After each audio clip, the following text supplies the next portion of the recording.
चाहे वो सेवा का क्षेत्र हो, कम्युनिकेशन का क्षेत्र हो, नौजवान नए आइडिया लेकर के आते हैं, कम से कम रिक्वायरमेंट के साथ वो परफॉर्म करने लग जाते हैं। और मैं मानता हूं इसी ने इसकी ताकत बहुत बढ़ाई है। कोई, मैंने देखा आज जो ट्रेडिशनल खान पान की चीजें हैं उसमें बिजनेस में आगे बढ़ रहा है। कोई मेडिकल के इक्विपमेंट इस प्रकार से बना रहे हैं कि भाई आपको आसानी से आप अपना देख सकते हैं। यानी कोई सोशल मीडिया के ग्लोबल जायंट्स से मुकाबला करने की तैयारी कर रहा है। यही सपने हैं, यही स्पिरिट है, यही शक्ति है। इसीलिए लोग कहते हैं मैं इसे नष्ट करूंगा।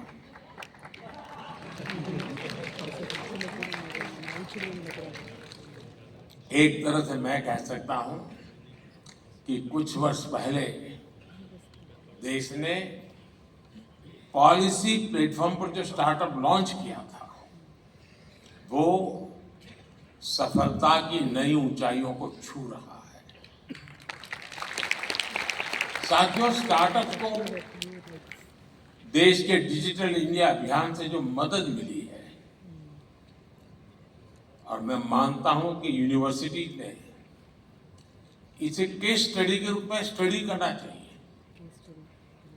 वो अपने आप में एक बहुत बड़ा इंस्पिरेशन है। हमारे फिनटेक स्टार्टअप को यूपीआई से बहुत बड़ी मदद मिली है।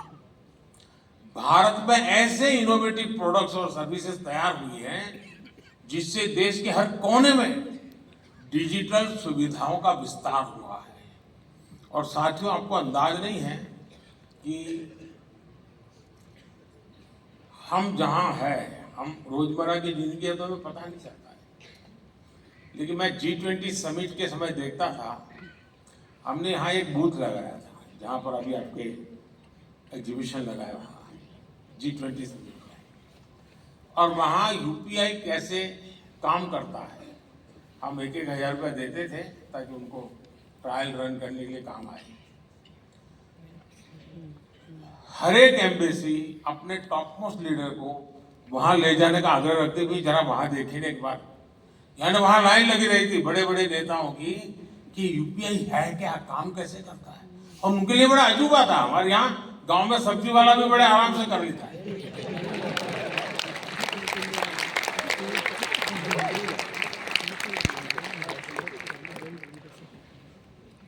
साथ ही इससे फाइनेंशियल इंक्लूजन को बल मिला है।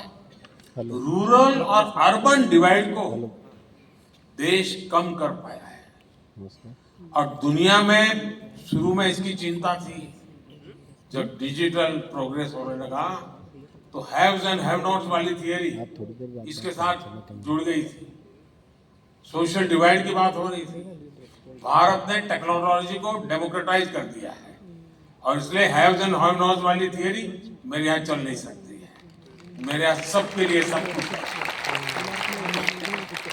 आज एग्रीकल्चर हो, एजुकेशन हो, हेल्थ हो, इनमें स्टार्टअप के लिए नई संभावनाएं बन रही हैं। मुझे इस बात की भी खुशी है कि हमारे 45% से ज्यादा स्टार्टअप्स 45% से ज्यादा स्टार्टअप्स इसका नेतृत्व महिलाएं कर रही है, नारी शक्ति।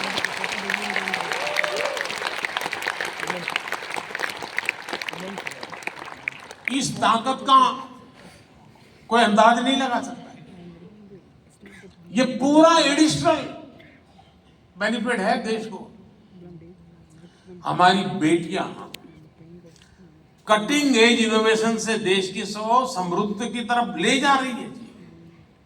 साथ ही इनोवेशन का एक कल्चर विकसित भारत के निर्माण के लिए नहीं बल्कि पूरी दुनिया के बेहतर भविष्य के लिए भी बहुत जरूरी है। और मैं बहुत जिम्मेवारी के साथ कहता हूं, विश्व के बेहतर भविष्य की बात मैं कर रहा हूं। और मेरी ताकत पर नहीं, आपके सामर्थ्य पर मेरा भरोसा है।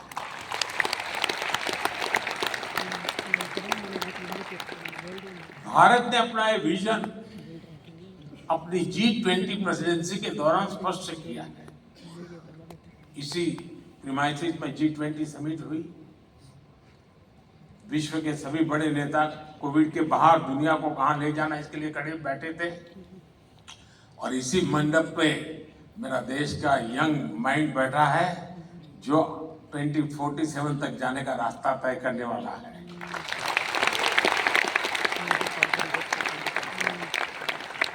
भारत ने स्टार्टअप 20 के तहत दुनिया भर के स्टार्टअप इकोसिस्टम को एक साथ लाने का प्रयास किया है।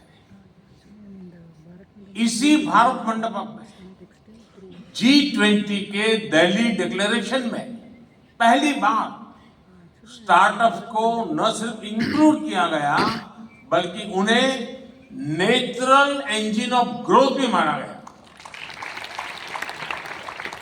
मैं जरूर कहूंगा आप G20 का ये डॉक्यूमेंट जरूर देखें आप, यानी किस लेवल पर हम चीज को ले गए हैं।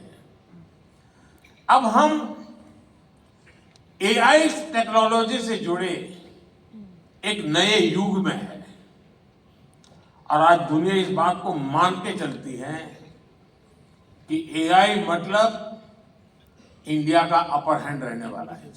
ये दुनिया मान के चलती है। अब हमारा काम है मौका नहीं छोड़ना, और मैं भारी काफी मदद ले रहा हूं ये AI की आजकल, क्योंकि मुझे मालूम है मुझे इलेक्शन कैंपेन में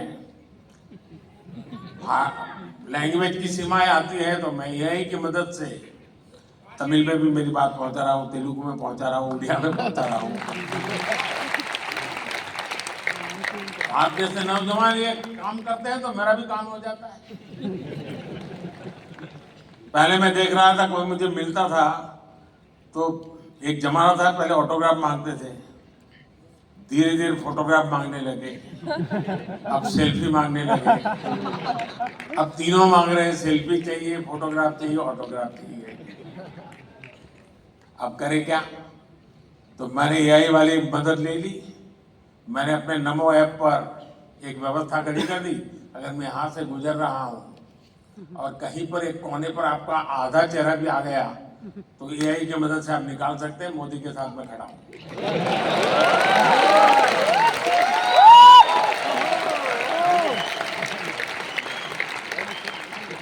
आप लोग नमो ऐप पर जाएंगे तो फोटो बूथ है, वहां से आपको फोटो मिल जाएगी आपकी।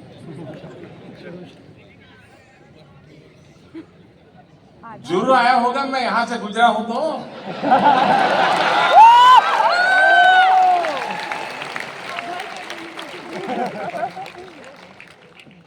साथियों, इसलिए भारत के यंग इनोवेटर्स के लिए और ग्लोबल इन्वेस्टर्स के लिए AI एक ऐसा क्षेत्र अनगिनत नए अवसर लेकर के आया है।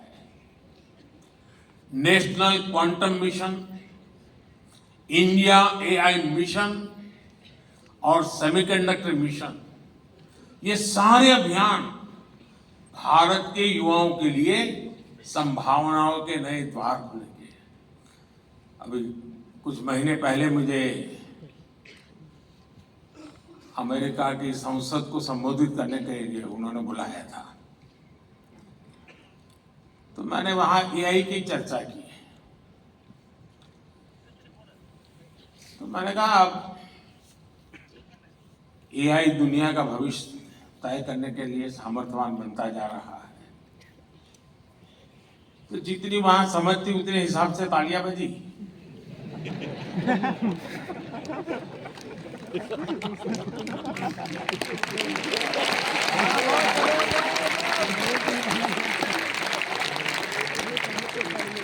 फिर मैंने कहा कि मेरा AI का मतलब है अमेरिका इंडिया।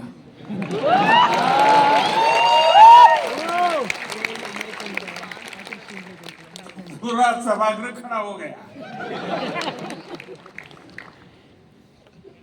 साथियों, लेकिन ये तो मैंने पॉलिटिकल संदर्भ में कहा, लेकिन आज मैं जरूर मानता हूं कि एआई क्या सामर्थ्य है, इसका नेतृत्व भारत के हाथ में ही रहेगा और रहना भी चाहिए।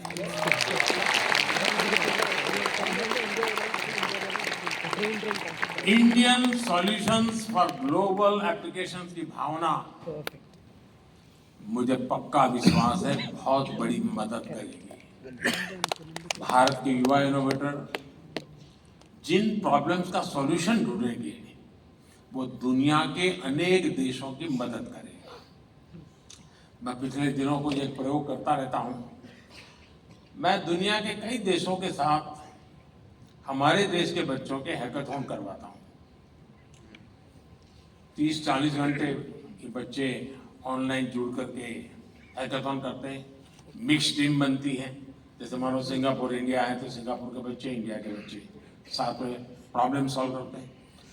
मैंने देखा है कि भारत के बच्चों के साथ हैकाथॉन करने के लिए दुनिया में बहुत बड़ा आकर्षण पैदा हुआ है। फिर मैं उनको कहता हूँ यार तुम जमोगे नहीं उनके साथ? बोले साहब जमेंगे नहीं लेकिन सीखेंगे तो।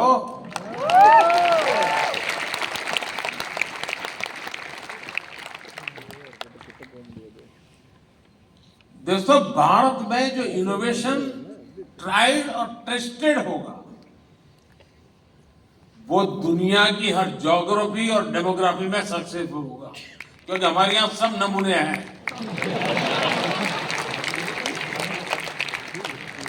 यहाँ रेगिस्तान भी मिलेगा, यहाँ बाढ़ वाला इलाके भी मिलेगा, यहाँ पर मीडियम पानी वाला भी है। हर प्रकार की चीज आपको एक ही जगह पे सब मौजूद है।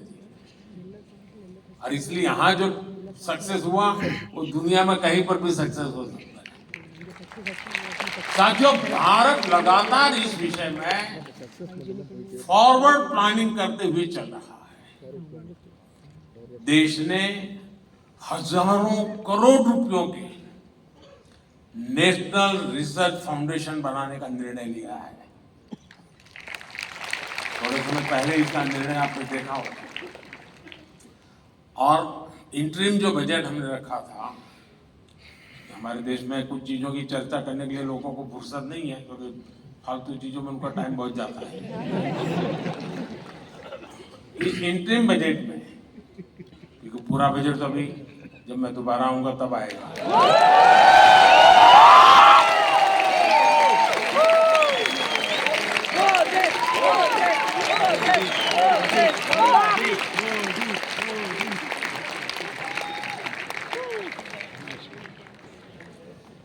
इस इंटरिम बजट में बहुत बड़ा निर्णय हुआ है। मैं चाहता हूं कि देश के हर नौजवान को पता होना चाहिए।